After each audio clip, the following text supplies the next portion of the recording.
Welcome to WHACHACHA'S Wargaming Journey. My name is Sweetness WHACHACHA, and this is the show where I take a three-pronged approach at my hobby, which is to learn, to game, and to craft. This episode is going to be hopefully a brief episode where I just talk about bringing it all together. This is episode 8, I think. So I've got all my stuff, my tanks and things. I haven't quite finished made a decision on my magnetizing yet, but I have been tired of having things everywhere, you know, like my tanks and things, like sort of on limbo, you know. There's this very, very satisfying moment when you prime things. And now whenever I build things and I'm building terrain, you know, you have all these weird oddball items like cardboard and oddball plastic and different kinds of plaster that you've made things out of, and it just looks like a kind of a chaos thing. And whenever you put that black spray paint on there and everything becomes unified, you can really see the potential there to become something looking really good. And I love that moment. It's like maybe the best hobbying moment, I think. So taking all of these tanks and planes and things and priming them all was very, very, very enjoyable.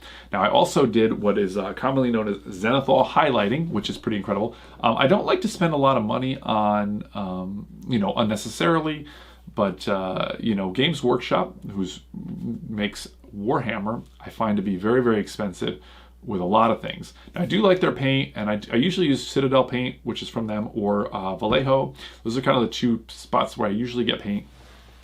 But in this case, I don't, they have like their spray paint. It's like $20 a can. And I'm not going to prime my stuff with $20 paint cans. That's insanity. I usually use like a flat black primer. I usually try to find one that's inexpensive, and I just want it to be thin. I don't want to use paint plus primer. But when it comes to the zenithal highlighting, because I've already got a layer of paint on there, I want to make sure that it's very good quality. And I found that like when I use other white paints, that they can get a little spattery or the paint can get too heavy. And so this is the one area where I really splurge a little bit when it comes to this sort of thing. And I do buy that $20 Corax white, I think it's called, from Citadel. And I will, and the way you do that is you will spray the paint like a natural sunlight will come down on the figure or the tank or whatever, and it will give a naturally show you those recesses and stuff. They look incredible. Like whenever I zenithal highlight something, I'm like, I don't even want to paint this. I love the way it looks now. I don't often sense that it makes that big a difference once you get the paint on there, but I know every little bit helps, and it's so satisfying to do. So I got all my stuff painted, primed and zenithal highlighted, and it just looks so good to me, and I just like having that part of it done. I think hopefully when I go to airbrush, this is going to be my first major airbrushing project. If I can thin down the paint enough, I hope that zenithal highlight will show through much more significantly, since the airbrush will be a lighter, thinner layer of paint. So we'll see. That'll be a little journey we'll do together. So gaming, sadly no gaming yet, as I'm still working on getting my armies together. But I did want to mention on the learning front, I listened to it's the Operations Room, which is another I'm Monty Mayer, historiograph, and now the Operations Room are three really fantastic options on YouTube for being able to listen and learn about World War II, among other things. And Operations Room had a really interesting several-part series on Iwo Jima, which was very cool to listen to that. It's a very interesting battle. One of the most interesting concepts for doing a movie before. I really gave Clint Eastwood a lot of credit for, he did both those sides, and it's so interesting to take, different perspectives and see how different people are faring on either side, and to see Iwo Jima and Flags of Our Fathers and have those movies follow up.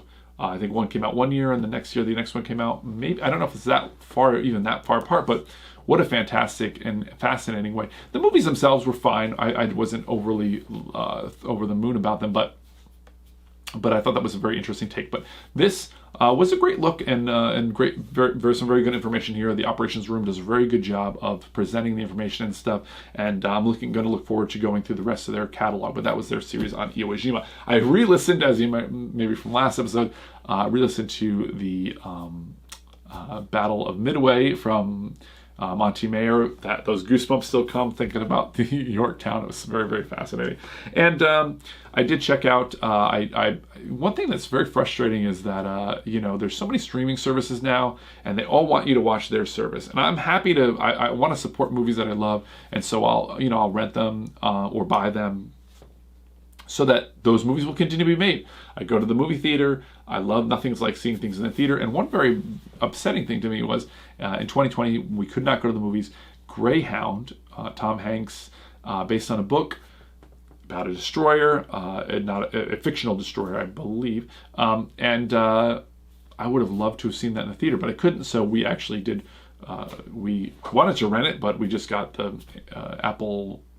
It's an Apple movie, but what an incredible film. And so I went to try to buy it, and you can't even buy it because they want you to get on their site. So that's very frustrating to me. You just can't have every streaming service. So I'd like to just buy these movies. So I ended up finding one on eBay and ordered it, and it arrived. And I got to tell you, this Greyhound was an incredible film. I really loved it. There's huge parts where it's just like him being on one side, looking out, right, full rudder, and then he goes to the other side, like slow down, he's just shouting commands, and you think, like, how is this entertaining? But it's just like, just like fascinating. It's just completely into it. So yeah, what a great, like, sort of procedural nautical type movie. I'm really, it's got some Hollywood in there, like, absolutely has some Hollywood, but yeah, what a fantastic movie. One of my favorite movies of the year that it came out, and a great war film that was Greyhound. I absolutely loved that. Anyway, that's all I have for you today.